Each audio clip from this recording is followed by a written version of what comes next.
안녕하십니까. 정관영입니다. 오늘은 목요일 사회적 경제에 관한 이야기죠. 그래서 지난번까지는 이제 사회적 경제 올바른 이해해서 1, 2, 3 해서 올려드렸고요. 오늘은 이제 청년 세대의 삶의 방향과 사회적 경제. 지난번에 9월 초인가 한번 제가 8월 달에 올렸었죠. 우리 청년 문제에 관련돼서 한번 올렸었는데, 후속의 또 내용입니다. 요즘, 조국 사태로 인해서 조국 씨가 보여줬던 조국 사건으로 조국 사태가 보여준, 또 하나의 우리 사회의 단면, 소외되고 있는 청년 세대, 그리고 청년들 스스로가 자주 섞인, 용어로 표현하는, 헬조선, 그다음에 수저 계급론, 이런 것들, 그리고 이제 세대 간의 어떤 단절, 이런 것들이 지금 우리 사회에 나타나는 이제 현상이죠. 그래서 지금 보면, 그러니까 20대부터 이제 70대까지 10대, 10년, 그러니까 세대별로 놓고 보면, 크게 보면 이제 20대, 30대, 그리고 이제 40대 이후, 그래도 또 60대, 70대하고 또 50대, 40대하고 또 다르죠. 그래서 어쨌든 크게 보면 20대, 30대를 하나의 축으로 놓고, 세대의 한 축으로 놓고, 그리고 이제 40대 이후를 하나의 축으로 보면, 이 서로 다른 세대를 배경하는, 서로 다른 시대를 배경으로 하는 이 세대의 공존 문제가 우리 시대에 지금 어떻게 보면 큰 문제로 나타나는 것 같아요. 문제라기보다는 과제죠, 과제. 그러니까 20, 30대라고 하는 이제 새로운 밀레니얼 세대와 이후에 이제 부모 세대라 할 수 있는 50대 이후, 40대 이후 간의 간극, 이것을 어떻게 채울 것이냐라고 하는 문제 하나하고, 그리고 특히 이제 제가 여기서 청년 세대라고 지금 제 주제를 잡은 건 이제 특히 20대를 좀 말합니다. 그러니까 90년대 이후 출생들.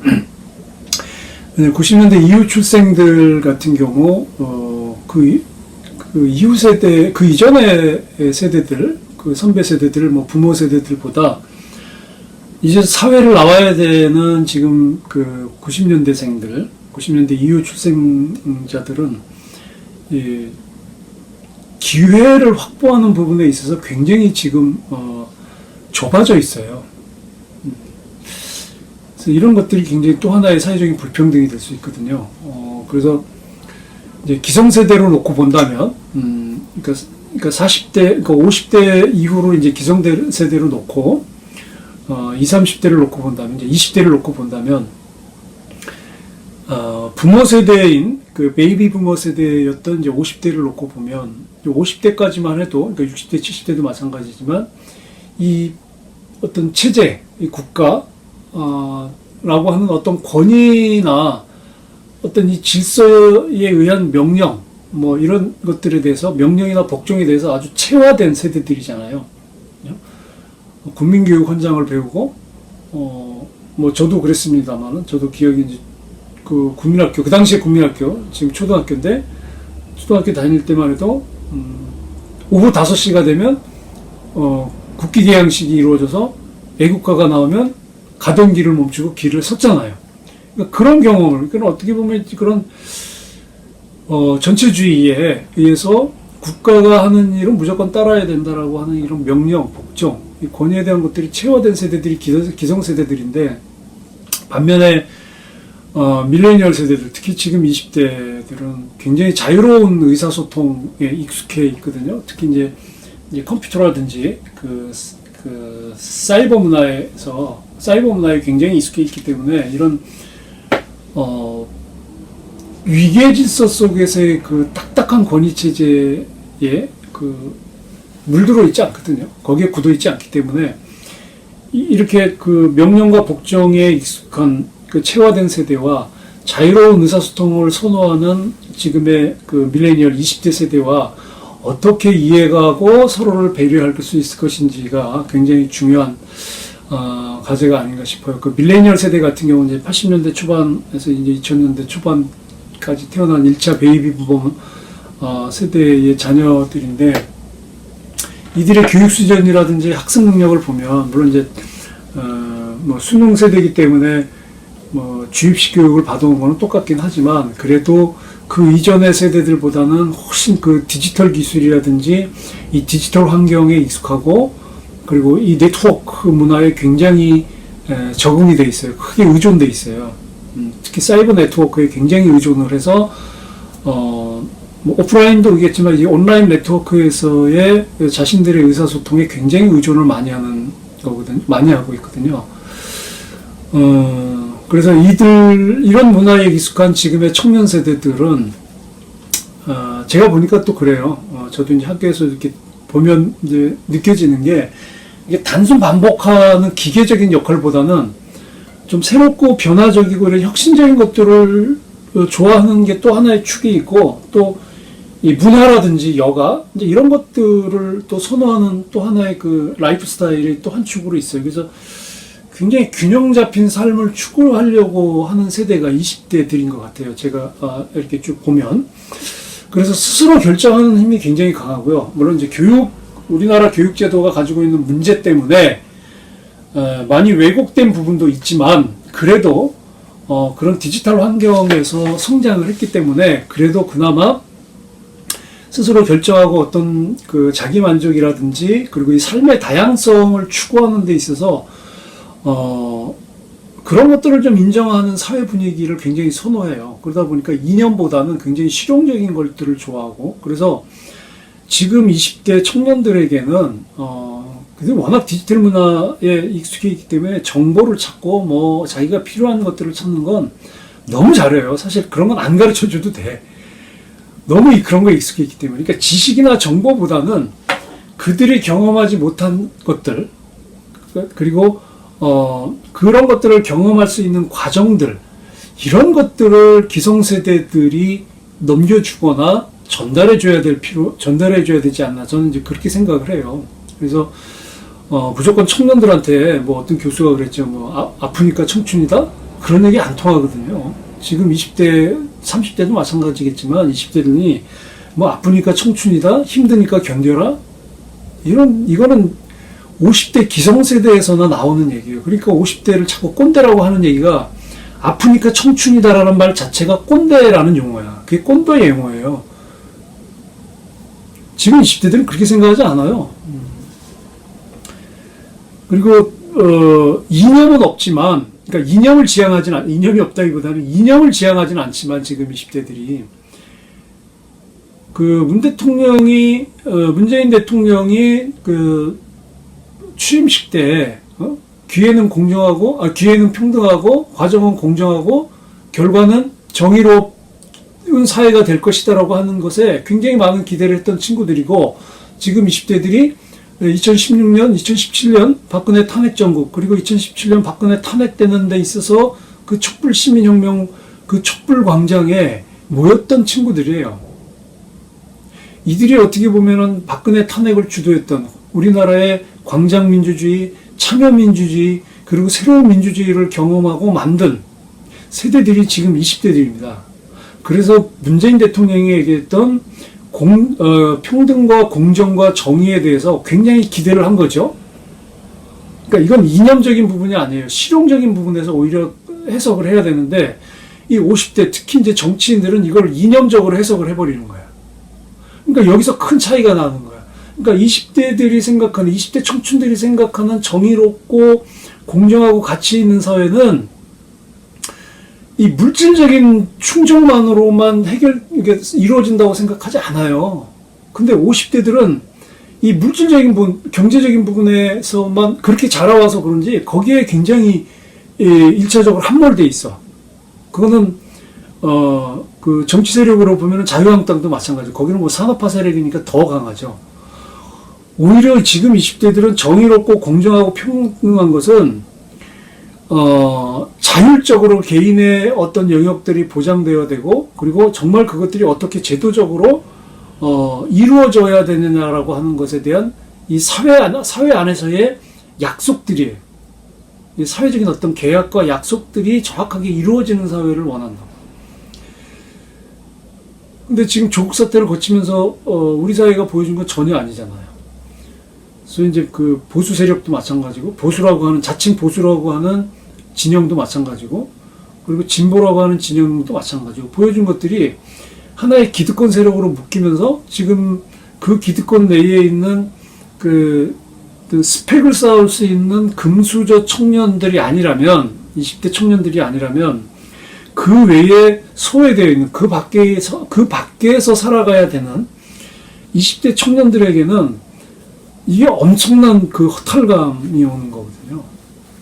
근데 지금 현실을 놓고 보면, 경제 통계로 봐도 그래요. 2000년도에 그 경제활동 인구가 대략 한 37, 8% 정도 됐거든요. 그 청년 취업자 수를 놓고 보면. 근데 2018년 작년에 25% 정도밖에 안 됐어요. 확 줄어버렸어요. 그 10%가 넘게 그 청년 취업률이 줄었어요. 지금 청년 실업률이 굉장히 심각하잖아요. 그러니까 이렇게 청년들이, 그러니까 20대 청년들이 대학을 졸업하고 또는 그 대학을 가지 않거나 아니면 바로 이제 고등학교로 졸업하고 취업을 가는 이제 특성화 고등학교 학생들에게는 점점 더 기회를 얻을 수 있는 이 문이 좁아진다고 하는 거예요. 그러니까 이거는 그 20대들 스스로 해결할 수 있는 문제가 아니고 기성세대가 해결해 줘야 되는 문제거든요. 그러니까 지금 기성세대와 20대 청춘들 간의 정서적인 격차도 벌어지고 사회를 보는 눈도 달라지고 그리고 지향하는 사회적 가치, 목표가 서로 다른 거예요.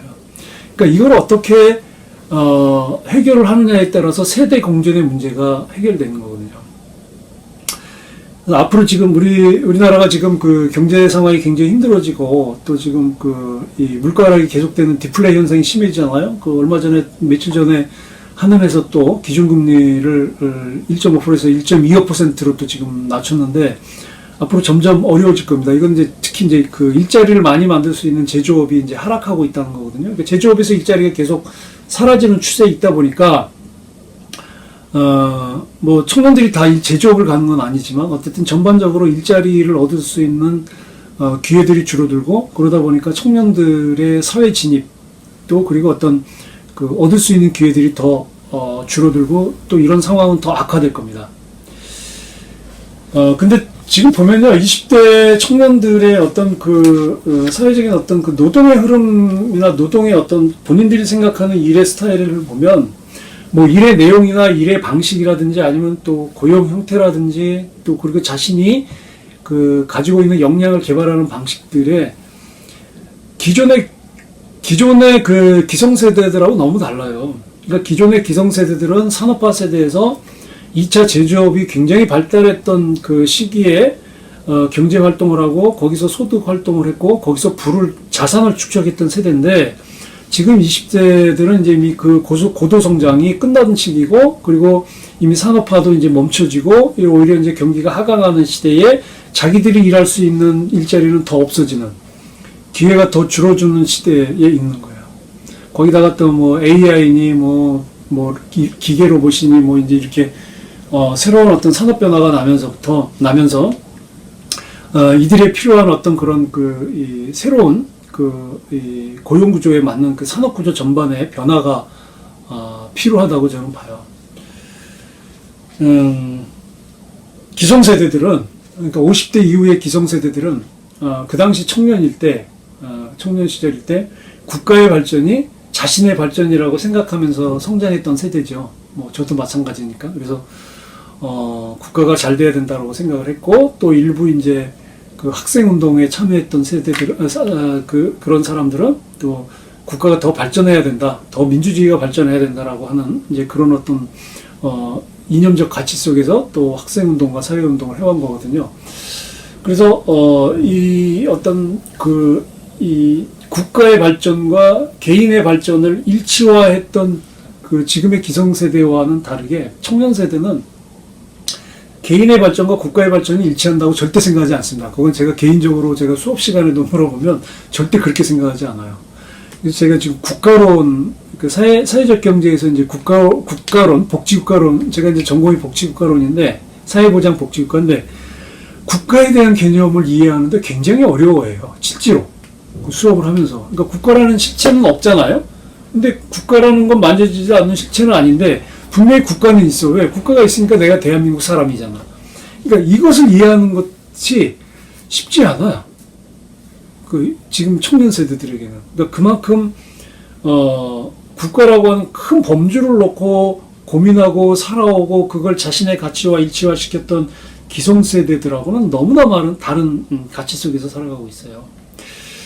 그래서 그 당시 뭐 근면하고 성실하게 살면은 잘 살 수 있다라고 하는 그런 가치관 속에서 살아온 지금의 기성세대와는 다르게 지금의 20대 청년 세대들은 안정적이고 그리고 의미 있는 삶이면 돼.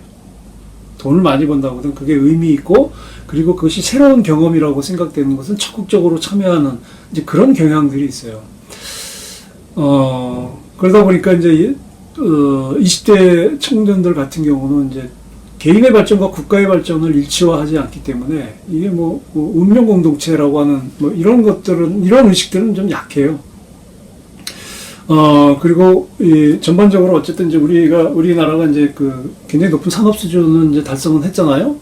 그래서 지금은 이제 노동의 가치보다는 막 일을 열심히 해서 돈을 많이 번다고 하는 그 어떤 그런 가치보다는 일과 삶의 균형, 그 워라벨이라고 그러죠. 워라벨. 그 워크와 라이프의 밸런스, 이 워라벨에 대해서 더 중요하게 생각하는 세대가 20대들이고 그리고 새로운 경험과 새로운 가치를 추구하는 세대들이 바로 20대들입니다. 그래서 이 20대들에게는 앞으로도 계속 그 생애 주기에 걸쳐서, 그러니까 전생에 걸쳐서 생애 주기별로 끝없이 학습하고 공부하고 그리고 다양한 직업을 경험하거나 다양한 직업을 얻을 수 있고 그리고 각 개인의 개성을 존중할 수 있는 그런 교육관 그리고 그런 직업관을 갖도록 해줘야 돼 사회적으로. 근데 지금 우리 사회가 지금 과도기에 있어서 그런지 지금 20대 청년들은 그런 부분에서 굉장히 멀어져 있어요. 굉장히 멀어져 있다고. 그러니까 자신들이 원하고 있는 이 사회적 가치와 사회관과 실제로 사회에서 사회 제도 속에서 돌아가는 지금의 현상 속에서 자기들이 받는 것하고는 너무 격차가 커진 거예요.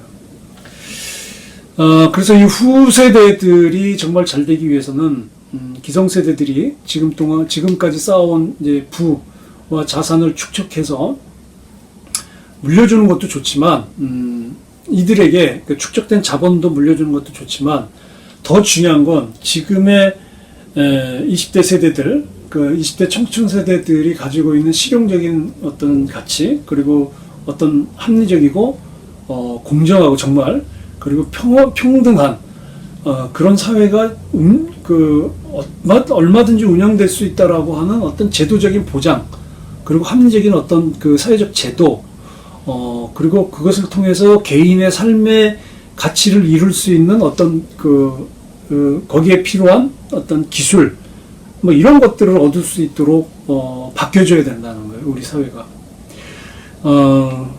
지금 20대 청춘들은 아까 말씀드린 것처럼 이제 지식이나 어떤 정보들을 검색하는 능력은 탁월해요.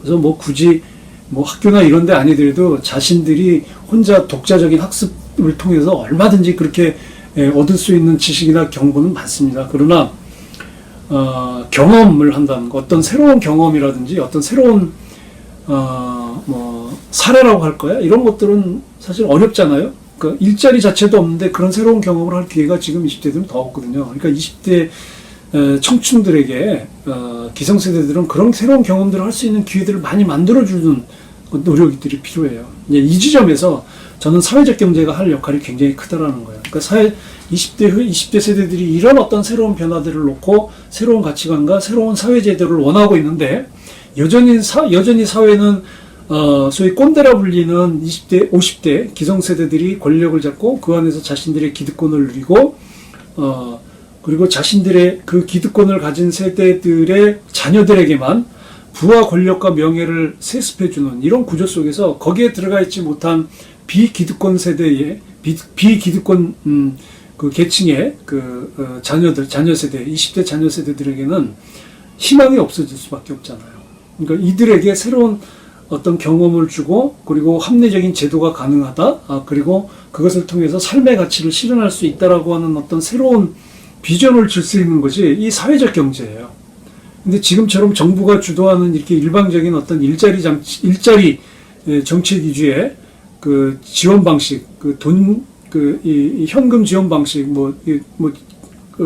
인건비 지원, 이런 지원 방식의 사회적 기업이나 협동조합이 아니라, 진짜로 청년들이 새로운 기회를 만들어줄 수 있는 이 풀로서 큰 어떤 범주로서, 이 사회적 경제를 우리가 적극적으로 고민하고 받아들여야 된다는 거예요. 그래서 사회적 경제가 가지고 있는 가능성은 엄청나게 많습니다.